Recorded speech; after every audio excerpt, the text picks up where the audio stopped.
This episode of the Everything Matters podcast is brought to you by BeLegendary.coach, where we transform leaders into legends. Are you a senior leader, entrepreneur, or executive looking to take your leadership to the next level? Are you dealing with things such as imposter syndrome, concerns with whether or not your leadership is lingering long after you've completed phase time? Looking for new and innovative ways to connect with your team and to gain buy-in from stakeholders that you deal with on a daily basis? If any of this sounds like something that you're dealing with and you would like to take your leadership to an extraordinary level, your effectiveness to a legendary level, visit BeLegendary.coach. That's www.BeLegendary.coach and schedule your free performance analysis today.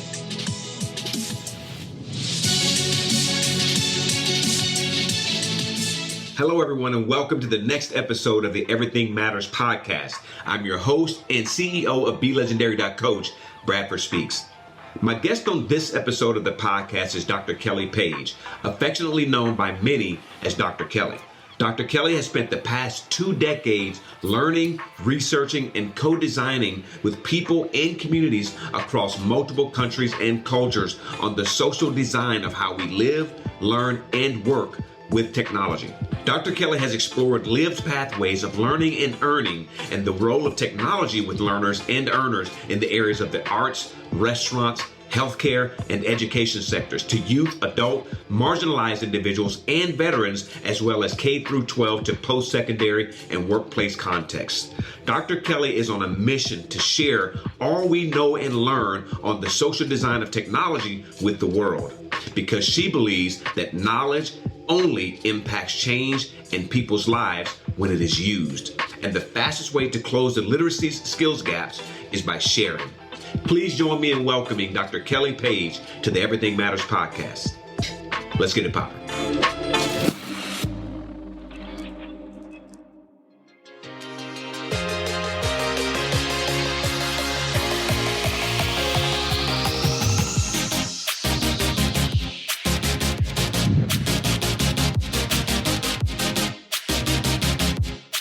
Hello, Dr. Kelly. Thank you so much for coming on to the Everything Matters podcast, being my guest today. So excited to have you. I tell you what, I just watching a few of your talks, your TED Talk, and some of the school board talks you've done with people. You're a brave soul, and you don't mind. You have no fear of being canceled. Unlike me, I'm trying not to get canceled in this world. So we need more people like you in the world. And I thank you for your message around education and really social design, which is a really interesting concept that I'm so anxious to get into. So welcome again. Thank you for being here. Oh, thank you so much for having me. It's a joy to connect with you. Also learn about what you're up to in the world and how we can collaborate and work together. I love it. I love it. So do me a favor. Obviously, you've got a little bit of an accent there. So, some people might think because, my Aussie colleagues often, sometimes I can't tell, like I get them mixed up and they're like, is that English? Is that Aussie? Is that?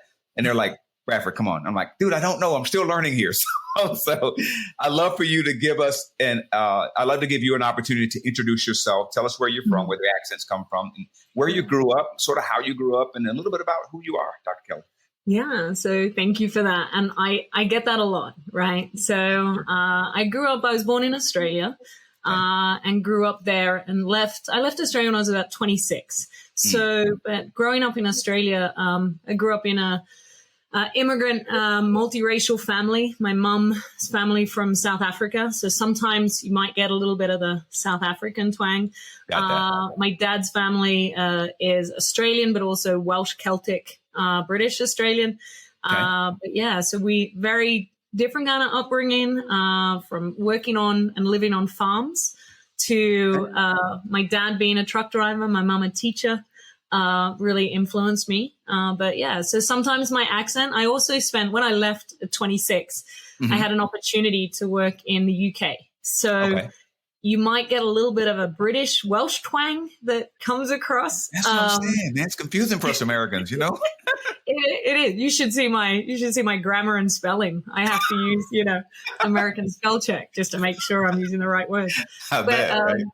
Yeah. So, and then I moved to America. I've been here now about 13 years. And, my sisters who brought me out here, she lives and works in Los Angeles. And I used to visit all the time. And then, came out and started working here. Okay. So you live in Los Angeles now? Is that where you're living? No, I'm in Colorado. Okay. So kind of Midwest, West, sort of, kind of? Yeah. Midwest. 11 years in Chicago. And 2 years ago, or a year and a half ago, I moved out here to Colorado because very cool. The hiking was just a little bit, better. Just a little bit better. Chicago can be a little flat, Yeah. Outstanding. So thank you again for being here. And I want to just jump right in, Dr. Kelly. One of the things that you talk about is a term.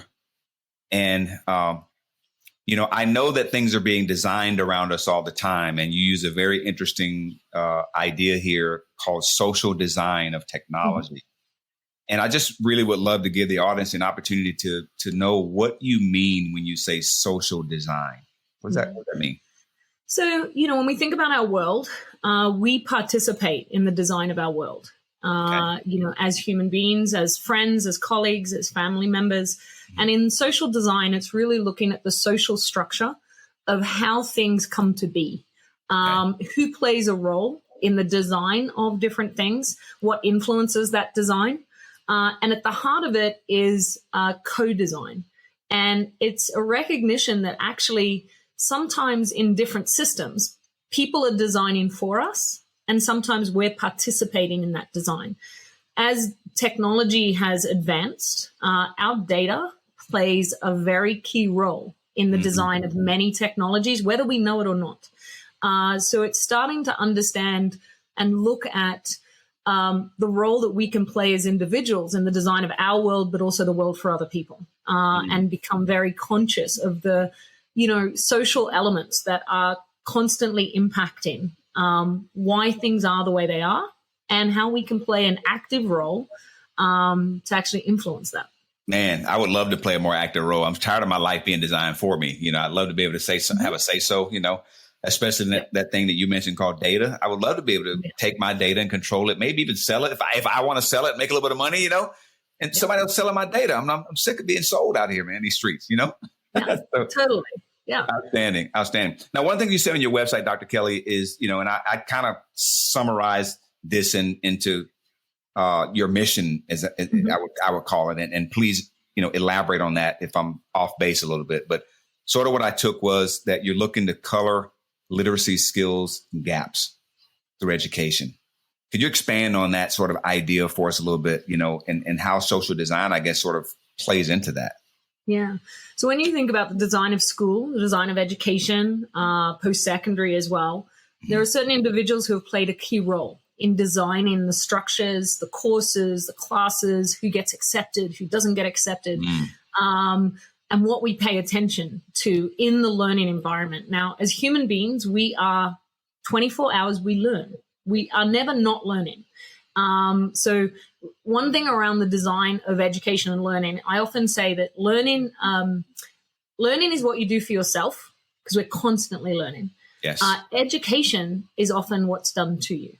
And so it's really interesting to look at when we think of skills and literacy and so forth. It's been designed in certain a way that it benefits certain people because it's been designed for and by them.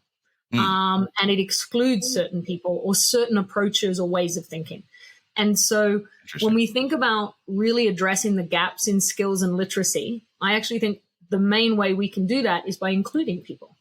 So the more you are involved in the design of school or the design of classes, if you have a child, a daughter, or what have you, it influences your understanding of how these things work and how they're designed. And it also gives you a voice at the table. So it's starting, and it's not just at school, it's also in the workplace, and starting to understand that historically in social design, we are social animals. That's another element to be aware of. Sure. And the world has been, we've been constantly designing for a millennia and building, creating. There's different ways to talk about it. So by actually opening up and accepting that and being visible, who's at the table, who's designing, how are they designing, what's their story? So your story influences what you build. So if we can start to open up more the design processes of how things are developed, have more community engagement, and so forth, then we're not just having people at the table, we're also influencing their education and their literacies and their skills. So it's like when we think about data. data, its development, especially over the last 20 years, has moved from data about product to data about people and profiling people. Now, if you're part of that conversation, you become aware of what's being collected on you, how it's being used. Right. And then we can start to look at consent models so that you can have more consent over your data. And if you want to sell it, you want to make some money off it, why not? Companies that are making money off it. So that's really what, when we talk about using social design, the more we can share about how data and technology is built and designed and involve more people in that conversation, we'll start to see the skills and literacies gap closed. Yeah, I like that. Because people have more agency. Yeah, I like that. And I think part of that is also being able to, people stopping to read, right? I mean, because these consensual contracts that we sign every time we log into Facebook and Instagram and Twitter and all that kind of stuff, we're kind of giving away all our rights and all the right to any content that we put on those platforms. And so that's a whole different conversation. So, you know, I got a question for you. This is kind of a personal question. Yeah, where do you stand on, and, you know, people, to your point, you know, whoever designs the education system, if you will, for lack of a better word, has a lot of say and a lot of influence on what that looks like and what gets taught. Where do you stand? And also, before I ask the question, there's also an economics element that you have to consider, right? So where do you stand on compulsory education just in general? Because my take is that there should be more say from the people that are in the community where they're being educated versus someone just at the top giving you this agenda or this curriculum that you should study based upon whatever they think is important, right? And it may or may not be setting you up for success. It may or may not fit into your natural gifts and skill sets. So where do you stand on compulsory education? And if you could pick your ideal educational setup, what would that look like? Wow. I love this question for a number of reasons. So I actually don't believe in compulsory anything because I believe in agency. So I think if we are truly to start to build and design with consent at the heart and people having agency, then we need to involve them in that decision. So that said, you also need to look at in terms of learning models and how humans learn and why it is beneficial to society for education to be a public good. So therefore to be available to everyone and free.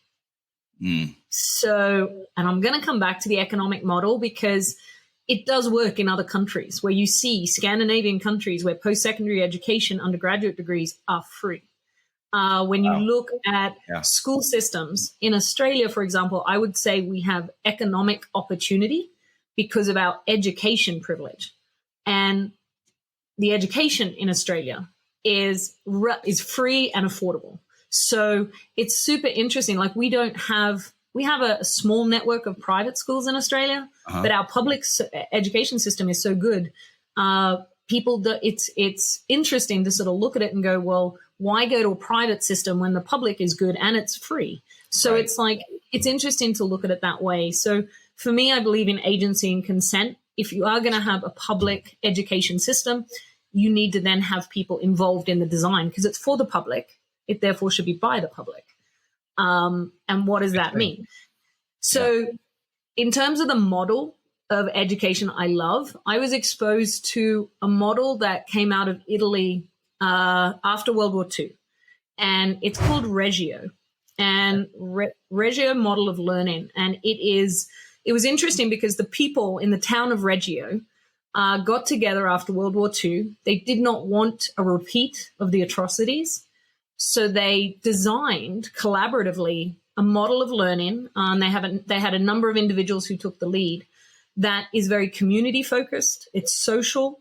The children in a Reggio school, and there's over 300 Reggio inspired schools in America. Wow. And the children, they're seen as little people, not as students. So being a student and being a teacher is a practice, not a role. Right. So at any one time in the classroom, the teacher is the adult is learning as well as the child is learning. So it really changes the power dynamic in that environment. it's also very much designed within the community. So parents play a role in the school. Specialists in the community play a role. And so instead of it being, and I was really hoping during COVID that COVID would disrupt the model of our big school districts. Unfortunately, it didn't. It didn't. Yeah. But, we talk about banks being too big to fail. Well, our school districts, we have to look at the design of them and why they became so big over having smaller school environments and school districts that really support the people in the community. Mm-hmm. Chicago Public School, that's CPS is a prime example. It took smaller school environments anywhere up to 2 weeks to get their communities online for online learning. Wow. It took Chicago Public Schools over 12 weeks. And they first had to figure out, and this is another thing for us to talk about, how do we socially design getting free breakfast and lunches to the children in their homes, right? Right. We had to feed them before we could think about educating them. So Reggio is a model of learning, and there's no model that's perfect, right? But the way it approaches community and the way it involves parents and it involves people in the design of school, the children also have a role in designing the curriculum. Now, some teachers, some adults don't like this. I'm sure. What does a kid know? They don't know anything about designing education curriculum. Well, actually, they might know more than you realize, right? Yeah, but it's a model of learning where at the very start of a semester or a quarter, the children with the adults go on an exploration asking questions about the things they're curious about. It's then up to the adults to bring into the classroom. So say, for example, and every quarter is based on a project. So the grade 4 class might be, fascinated by the human body. And so for that quarter, they as a class do a project exploring everything about the human body. And it's up to the adults to bring into the classroom math, science, English, arts into the project so that they are developing the skills, but in a project-based environment. So it's less rote learning. Most Reggio schools do not have standardized tests other than a few. Okay. And that is so that they require them for reporting to the state or what have you. But it's a model of learning that I would say is far more inclusive. But it started in early childhood. Okay. And now we're starting to see schools expand into high school. So out of early childhood and middle school into high school. And I actually think it's a model of learning we can use in post-secondary. That's interesting. Very interesting. It's what I find interesting about that, the Reggio model, is that my kids, 3 of them, when they were really young, their very early school years, they went to Montessori school, which ironically is Maria Montessori, who's Italian. So it's interesting that the Reggio model comes out of that whole ordeal too. But what I loved about that model, and there's a distinction between, international Maria Montessori certified schools, and then because I think she licensed people to be able to use the Montessori name, but not all of them are certified in the same way. So for anybody's out there looking to maybe put their kid in a Montessori school, do your research. Definitely. So I loved the idea, and it's a lot like what you were saying. It was they would have an international day every year. And so they would look at cultures from all over the world, and they would put skits on and plays, and they would have dance and music, appreciating everybody's culture, what everybody brought to it. And it just created this space of community. They had plants that they had to take care of, vegetables they were growing out back. They had pets that they had to be responsible for. They looked at them as little people, just like you said. I mean, like you come there and like everybody had a responsibility. Hey, you're going to clean up. They teach you how to wash dishes, dry the dishes, and they work together to put things away. It was like this. It was really brilliant. I love that model of learning. And I really wish that I could have afforded to keep them in that model throughout school. But I think it would have made a huge difference with who, they will become. Not that there's anything wrong with who they are now. My kids are brilliant. They're great. But I think that would have made a huge difference in the way they saw the world and in the inclusivity that model boasted was just phenomenal. So I can see the value that you're talking about. And we can have these models in a public school education system. Yes. We just choose not to. Or we're so indoctrinated into a way of design in our public school system, plus the economics of it. We have to look at the economics of our schools, how they're funded. That is a very important part of it. But it's interesting. It's like the community model, in Reggio schools, and I was working in one in the innovation lab in Chicago. And as you said, the children learned about how they did family style eating. They all sat, all the tables were round, and they would sit together in a community. Yep. They would wash up, they would serve each other. And so it's about community values. And that to me is something I definitely lean into, because it's about we over the I. It is. And so in your research, and as you've kind of, you've coming from Australia and then seeing the education system here, and I would imagine you've gone back a couple of times in some of your research and really did a comparison. What do you see as to why is it so hard here? Because, you look at the economics, and there's no secret that teachers are grossly underpaid. There's no secret about that. And so why is it so hard to get the education system, the model, to change? If we know, all the parents can see, the community can see that this will benefit the kids immensely. So why is the leadership not willing to make the change? What is that? Well, I think it comes down to leadership doesn't want to lose its leadership, right? And the fear around doing something different, doing something that is quite radical. And it's radical for here. It's not necessarily radical. So for example, in Australia, we have a regional school system. So while you have regions, there are individual schools in the region. They collaborate, they work together, but there's not these large school districts, right? Okay. So you enable more customized, tailored learning to the region. And one region is very different to another. It is just like, schools on the west side of Chicago where I work were very different to the north side. But what was interesting on the economic model is they all get the same funding.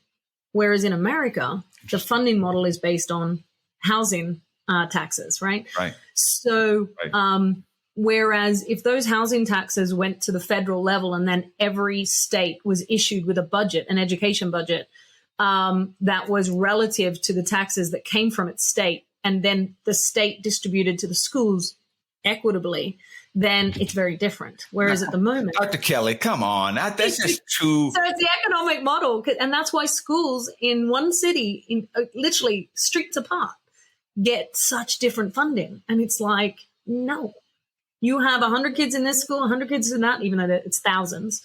It should be very different. And so the economic model we have to change. Also, our school boards.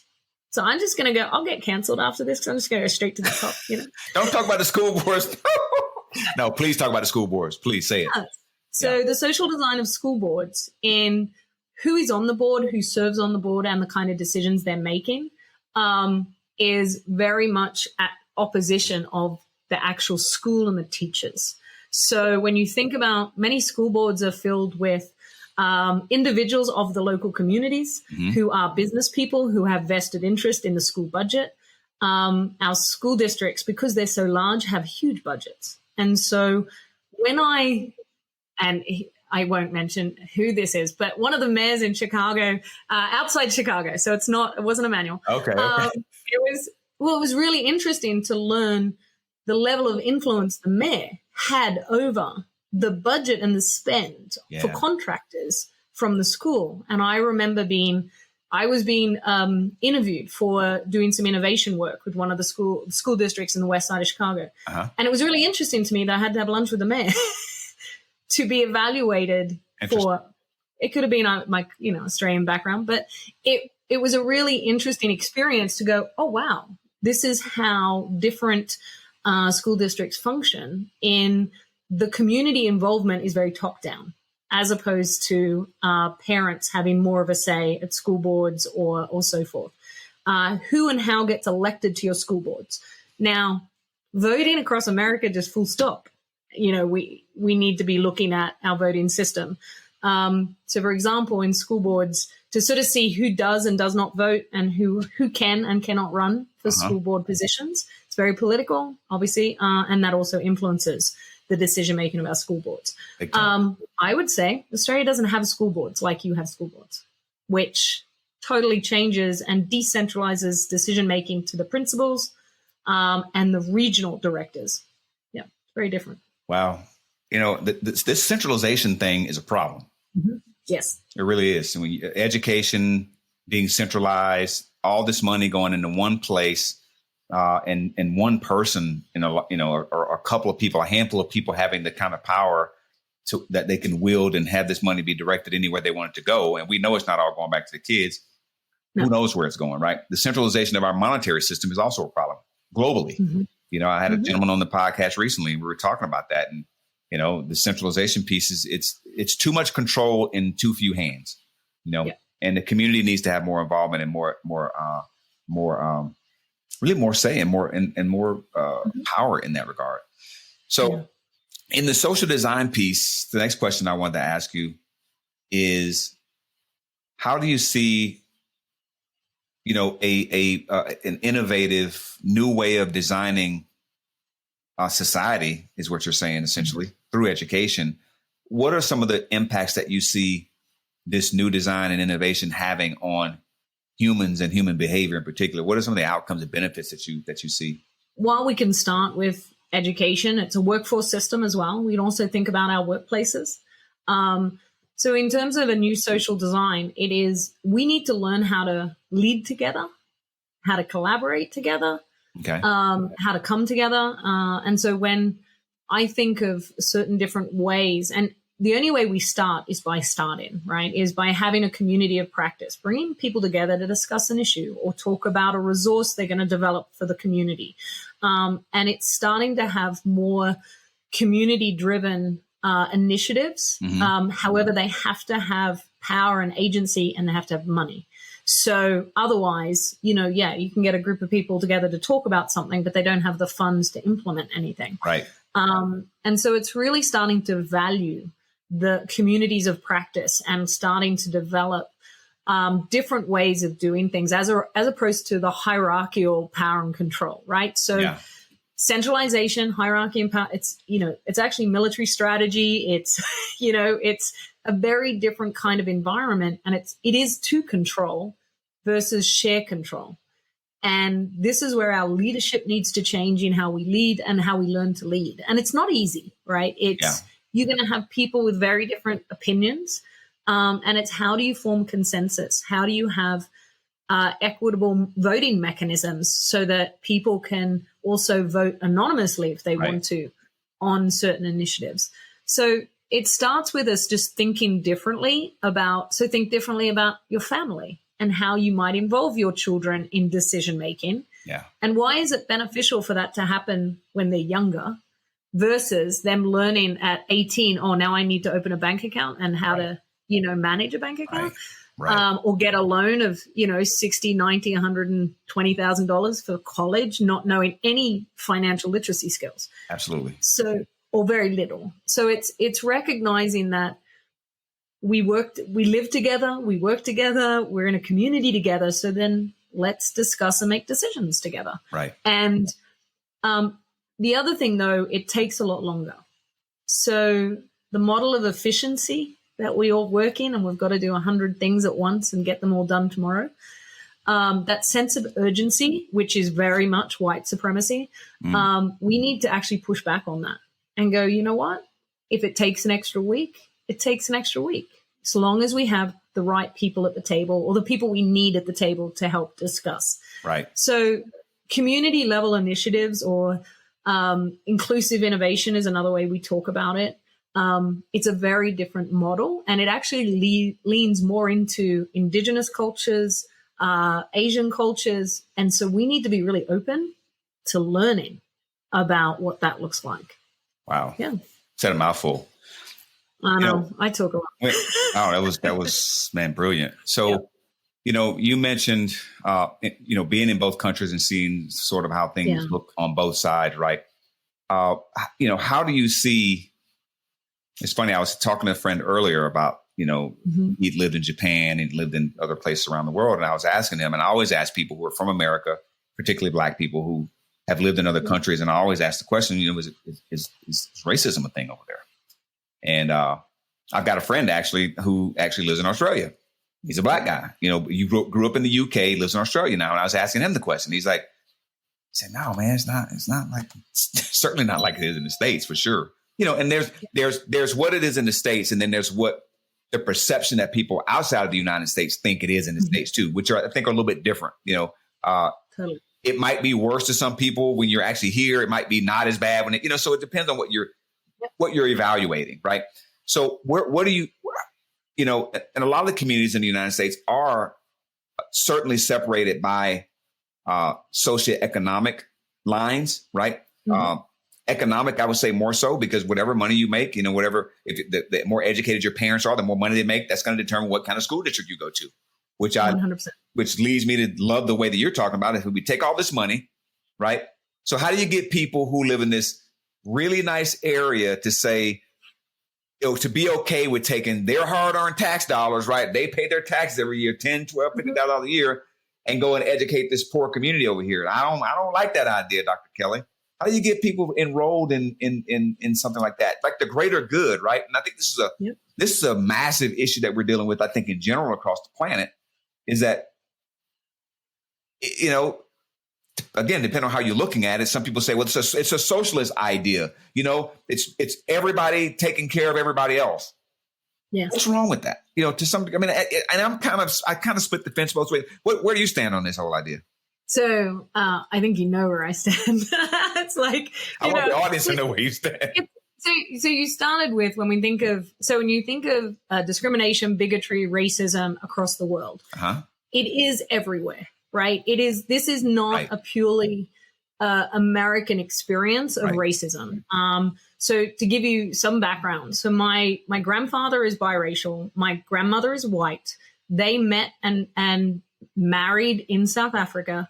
My grandfather sent my mother and her sister off to a convent to be raised by nuns at the age of 4 because they were questioned so much on their parents, right? Like, so to be educated. For him to enter Australia, and this tells you about Australia's colonial history, it was just after the White Australia policy got lifted. And the White Australia policy I never heard of that. Enlighten me. Yeah, it's an immigration. No, it's it was law that there was preference made to people who came from white European countries. And it was discriminating against people from Asian countries because Australia's racism is more about Asian racism than what I would say about Black racism. Wow. That said, Indigenous peoples have been discriminated against since the very, very beginning of when Great Britain colonialized and invaded Australia. So we have a very interesting history with racism, but I would say it's different in how it's implemented and propagated. That said, I would say our government has done a lot more. Like John Howard, and I'm not going to, whether I favor any prime minister, this is not that I love John Howard or anything like that, but one thing I appreciated what he did, he actually came out to begin reparations to apologize to our Indigenous peoples for how they were treated. Yeah. We have also a healing that Australia is going through and will for generations to come. There was a government initiative. I think it started in like the 30s, the 40s, and it's children were taken away from their Indigenous parents to be raised by white parents and in boarding schools and so forth across Australia. It's called the Stolen Generation. Wow. And so we, very similar to how Indigenous Americans were treated, we too have that history.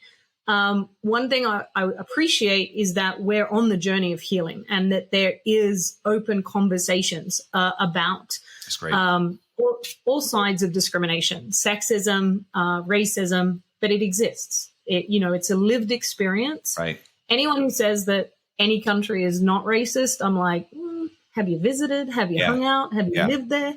Live there, and then talk to me about it. But it's interesting we have to make it visible, have the conversations so that we can heal and we can learn from each other. There's an approach to diversity and inclusion work that's called interculturalization. Okay. And that's where we learn about different cultures and ethnicities so that we can integrate and we can learn from each other. Right. as opposed to multiculturalism is about multiple cultures that are separate. So it's another thing that I think we can do a lot of work on around, like I fundamentally believe we need inclusion before we can have justice, before we can have equity, we have to have inclusion. And so that's part of the role of starting to look at how we design together. Man, such a hard hump to get over, it seems. I do commend Australia for doing that work. And, I think there's a healing that certainly needs to take place in the United States. And I'm not saying it would solve everything. I mean, because the truth of the matter is, when you set a generation back, literally it's a snowball effect. Any amount of racism for any period of time has a very long reverberating impact on people for hundreds, maybe thousands of years, that they may never catch up. And that's kind of what I've seen here in the United States. And, like I think Martin Luther King said, you're telling a man to go pull himself up by his bootstraps. He ain't got no damn boots. No, he doesn't. Give a pair of boots first, right? And it's 400 years of, long time. segregation, slavery, murder, and so it's going to take a long time, but we have to be willing to be at the table and just look at the design differently. Exactly. And, accept it. And how do we continue to learn together and learn from other countries? We're part of a global world. So how can we learn from what Scandinavia does or what, our Asian countries or our Middle Eastern countries are doing? Yeah. No culture and country is perfect. Yet everyone is, I think, trying to do a similar thing. It's great. I mean, it's hard for people to look at themselves, right? And to be honest with themselves about, man, we screwed this up. Yep. Well, we really, maybe it wasn't me, but man, my great grandfather, shitty job you guys did. That was really kind of wrong. What can I do? And one of the reasons I do leadership coaching is that, going back to what you were saying earlier about the school boards and leadership, I think that's what's missing for me is having bold leaders who have integrity, who have some kahunas, who will stand up to the people in Washington, D.C. and say, that ain't the way it's going down here. Say what you want to about DeSantis, not saying, like you said about the prime minister, I'm not saying I'm a DeSantis fan, not saying that I'm a Trump fan, but there are some things that I appreciated about what they both did in standing up to Washington, D.C. and saying, you know what, you do what you want to do in Washington, D.C. Here in Florida, this is how it's going in my town. And the people in Florida love them for that, And so we need people to stand up and really stand up for the people that are in those communities. And this centralization piece, you need that because if someone's not willing to come from the state of Georgia or New York or Tennessee and these places and stand up to Washington, D.C. and say, hey, we're not doing it that way. Here's how we want our money directed. And that's going to come from our Senate and our congressmen, state representatives who go up there and on our behalf to these meetings that they have up there in D.C. God knows what the hell they're talking about. I want to go back to one thing you said. Here's a question for you, though. Can I ask you a question? Yeah, sure. Go ahead. Yeah. So if we took economics out of government, so that's another thing about the British system, right? The British, Australian, Commonwealth system. Okay. Is our government officials, A, can only earn so much. 2, they can't actually take money from corporate interests. So would Trump and DeSantis even run for government if they didn't financially benefit from their own interests, right? So you have to look at the economic model throughout all of it and also recognize that when we have corporate interests in our government decision making, of course, that also influences the decisions on who benefits and who doesn't. And so it's starting to recognize, like I love the analogy of if politicians had racing car jackets with all the brands on them of the corporate interests that they've been funded by, then you'd be far more aware of when you vote for that person, who are you actually voting for to make decisions on your behalf. So it's once again transparency in that economic design of government. Yeah. No question about it. Yeah. I mean, I don't think any of these guys will probably run for office because the rules are the same here. You're supposed to only earn a certain salary. The United States president is not given they're not given $1 million a year to do what they do. A congressman is not given $1 million a year to do what they do. It's a menial salary, maybe a 6-figure salary, and that's it. But it's all the fringe benefits, all the perks that they get by being in that position because they're in a position of power where they can negotiate power broker deals with corporate America. And so, the United States itself is a corporation. So the United States only does business with other companies, but like any other, it's B2B, right? They do business with Pfizer, they do business with Coca-Cola, they do business with, their businesses doing business with businesses. So everybody benefits. So by going up there and getting into that cesspool of mess up there, who the hell's thinking about education? They're thinking about getting rich. You know, so I think, again, pulling it back down. I'm a big fan of pulling a lot of that control back down to the state level. DC, y'all do what you do up there. We're handling what we do here in Georgia, which is where I live, the way we're doing it. California does what they do. Every state does what they do. If states want to create, which is the way it was initially designed, right? It wasn't designed for everything to feed up to DC. That happened over time. It was designed for states had their own sovereignty. And I think that's a big part that's missing in having leaders who are willing to step up and say, hey, you know what? I appreciate the money. You want to donate money? Here, take it. Let's put it into this redesign of this education system that we're doing right now, this project. So I want to go back to one thing you mentioned earlier, Dr. Kelly. You were talking about project-based learning. You sort of touched on it a little bit, going back into the education design. I've seen this shift. I have a 12-year-old who's in middle school right now, and I've been to a few of her presentations or PBL presentations.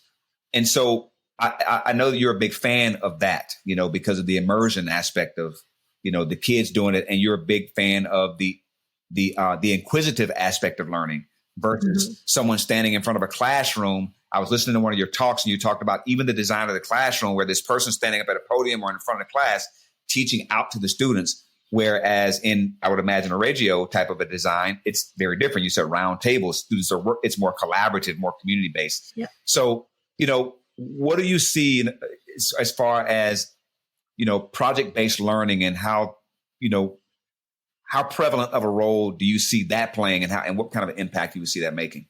So I see it making a big impact.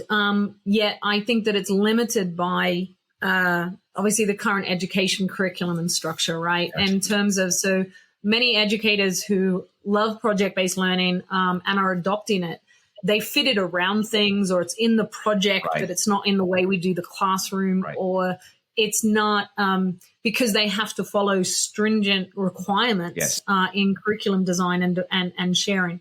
And that's another thing that I think, you know, coming back to your point about the education department stipulating, while I do believe in certain standards that we need in our schools and education system, I think we need a more flexibility in starting to think of not just what we're teaching, but how we're teaching. And so that teachers have more agency because, you know, one class can be very different to another class in what they need and where they're at. And so I think that standardization actually hampers curiosity and creativity. Right. And so we have to start to think about, we're becoming too centralized, too standardized. Like I don't believe in standardized test scores because I don't believe in the tests. I think the tests are flawed in how they're designed. And therefore, we need to think differently on how we're evaluating learning and how children play a role, or adults in post-secondary play a role in their own evaluation, because that's also where you learn. So project-based learning has, once again, when you're in the workforce, it's all projects. You're constantly working on projects. So it's a style of learning that is really helping young people work together and develop projects, learn together, and take leadership over a project.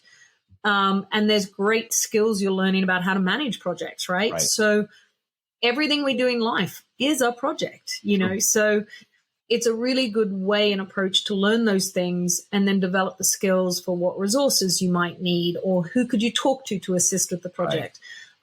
So I love the mode of learning, the style of learning, and I think it lends itself to more freedom and creativity and innovation, which is really, like, I see that, to me, every teacher, you know, they're an entrepreneur because they have to bring, you've got 30 young people asking you questions.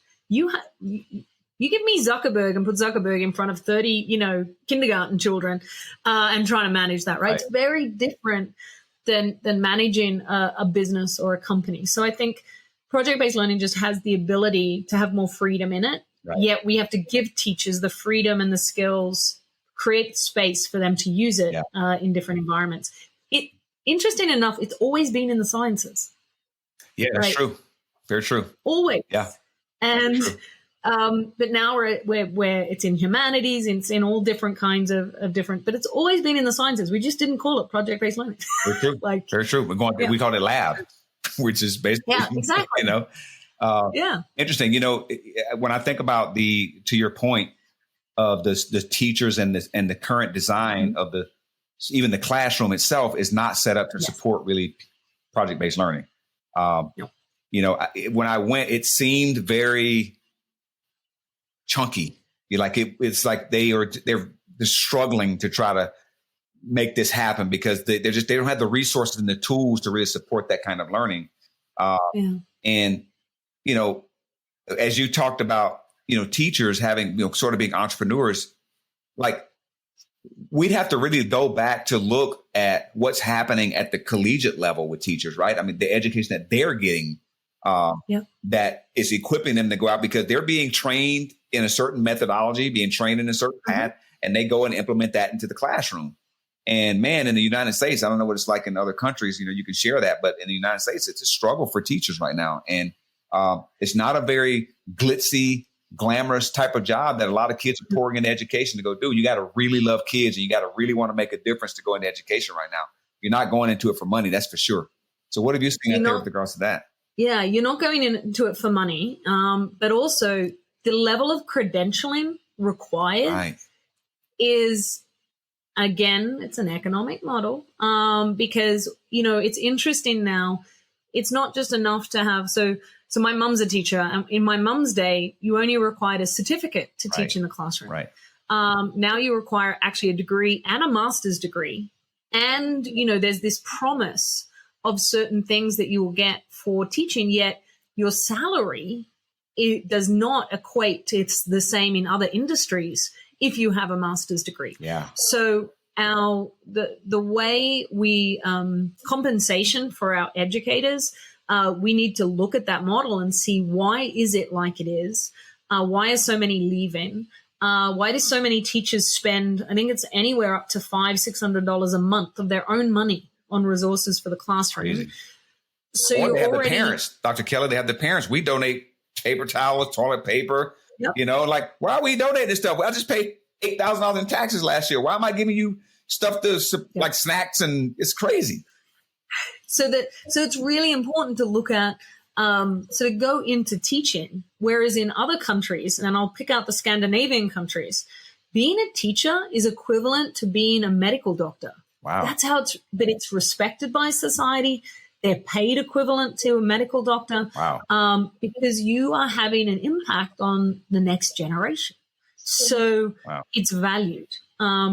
Years ago when I first moved to America, I was part of an innovation group, and we were looking at government spending on different things. And it was really interesting to see the budget for education versus the budget for military, right? Now, we can go here and you can really talk about the difference.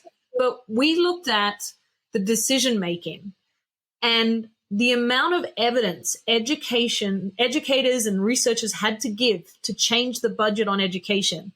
Whereas with the military, it was just like, we need to spend on A, B, and C, and they were issued with it.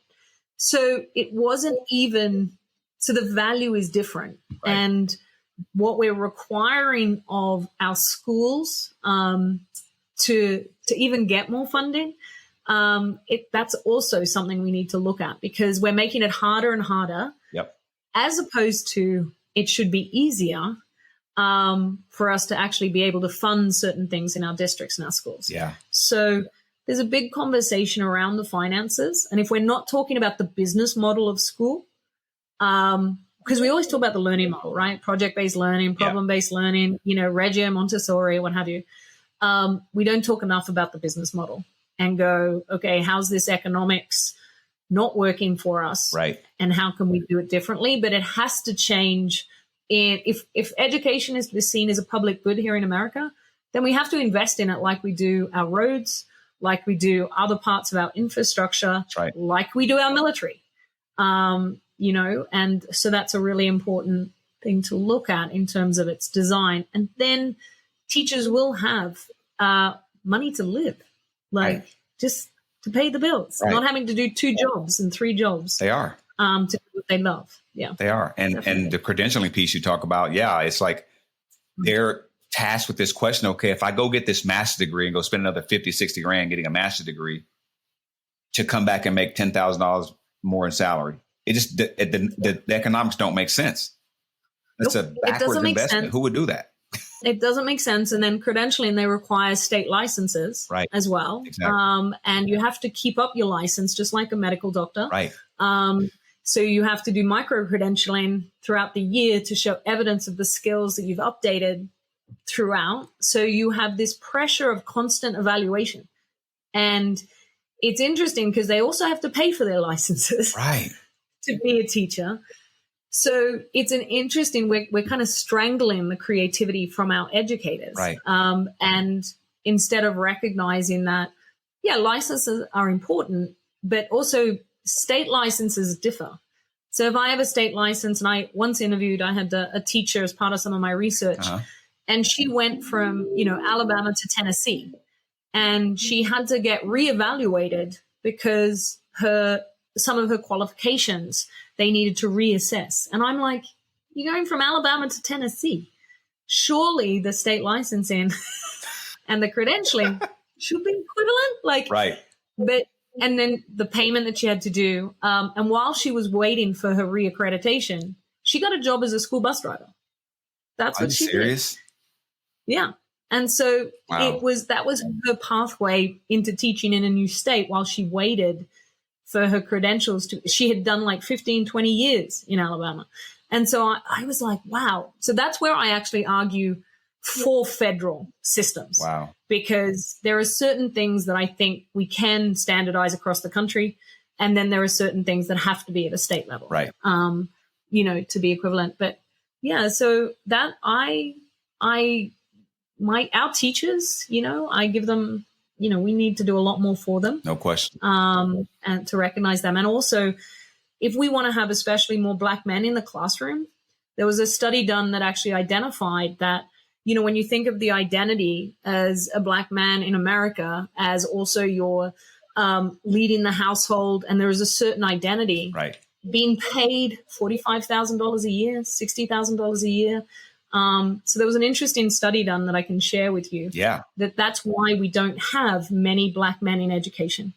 And it's fascinating to sort of look at the pathway to a career that's valued in society. Exactly. Yeah. You could even say it's men in general, Yes. Black men, of course, are specific.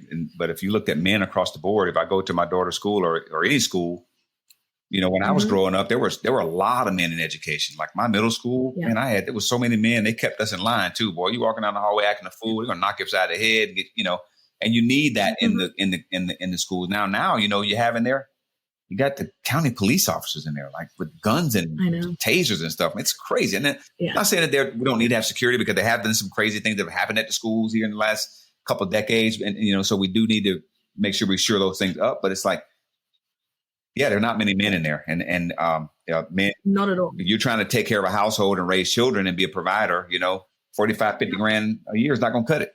So they go and do different things. Really great. So Dr. Kelly, I want to sort of start wrapping this up, and I really want you to give us a couple of things. Like, I know you're looking at this from a mass scale, and this is a big, this is a big moving target, right? Mm-hmm. That you're trying to really impact and sort of move in a particular direction. If you could give the listeners, like who are parents who have and have kids in school, or if they just want to make an impact in their local community and their local school systems, what's 2 action items that they could do, 2 to 3 things they could do now to start making an impact and moving things in a more beneficial direction for not only the children, but for the community at large and for the world? So I would say, firstly is, I really identifying what is it in your community that you're really passionate about. It doesn't necessarily have to be about the school or the education. It could be about homelessness. It could be about, it could be about technology and data. There could be, what is something that you truly value, believe in, and think that human beings should have more of a say in. Okay. And then find the groups that are already working on it. Because this is already happening. There are groups across the country that are working in different ways, a more decentralized way, to have more role and more say in their community, and participate. that is the only way we change, is by actually coming together to actually change this. Also identifying the organizations across the country that are doing the work more at a state level or at a national level, and how you could support.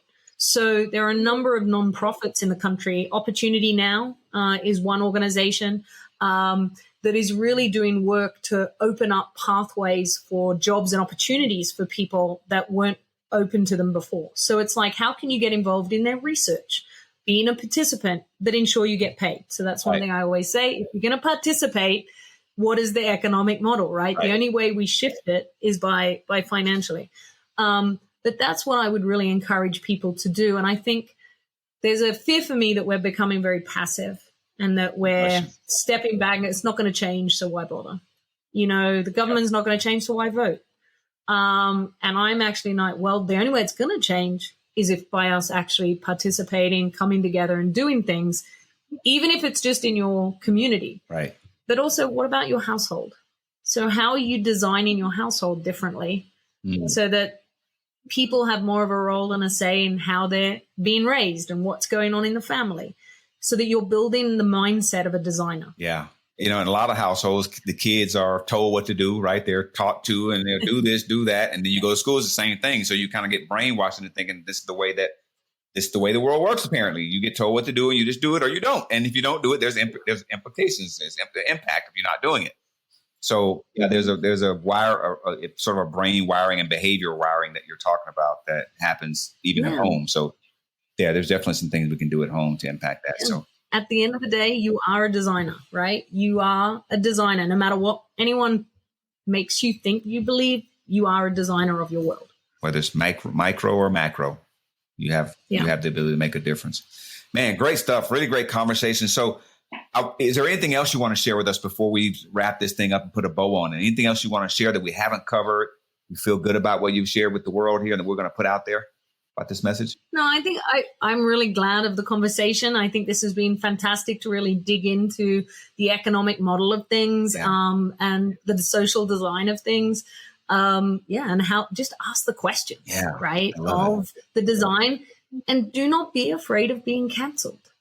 There is a world out there called the World Wide Web, and you can set up your own website. You can do your own thing. It's like, don't be afraid of being canceled. Speak your truth and authentic truth. And stand in it. I love it. Yeah. You know, Dr. Kelly, thank you so much for everything you're doing. I mean, like, we need more people like you out there. And I agree. I think there is certainly a passiveness in general because we do feel powerless. We do feel like the people are going to do what they want to do. Why even bother? Let's just try to take care of our own house, which is important too. Like you said, take care of home, take care of your local area. That's important. But also that doesn't mean that you can't have a bigger impact, and what I also hear you saying is don't reinvent the wheel. There's parents and communities out there that are already doing this kind of work, that already have seen the problems and they're already working on those problems. So just go find those people, partner up with them and see where you can get in and make a difference as well. Yeah, 100%. I got that. Awesome. And thank you so much so if people want to follow you and follow your work, where do they go? I know you got a website. I found you on LinkedIn and got connected with you on LinkedIn. So where can people get connected and find more about the work that you're doing? And if they want to get involved with you, I can do that. I'm on every social channel you can imagine. To understand the social design of technology, I have to use it. I got to participate. So you can find me on Twitter. You can find me on LinkedIn. You can find me on Instagram. I do have a website, drkellypage.com. But other than that, don't hesitate to reach out. I'm one of those souls that does reply. So yeah, you can find me pretty much everywhere, or just Google me and it'll come up. Awesome. Dr. Kelly, it's been a pleasure talking to you. Wonderful conversation. And again, thank you so much for what you're doing. And if you're ever in the Atlanta area, look me up. Take you for coffee. Oh, I certainly will. All right. Definitely. Take care of yourself. Right, see you soon. This is Doris Brown's baby boy. We out.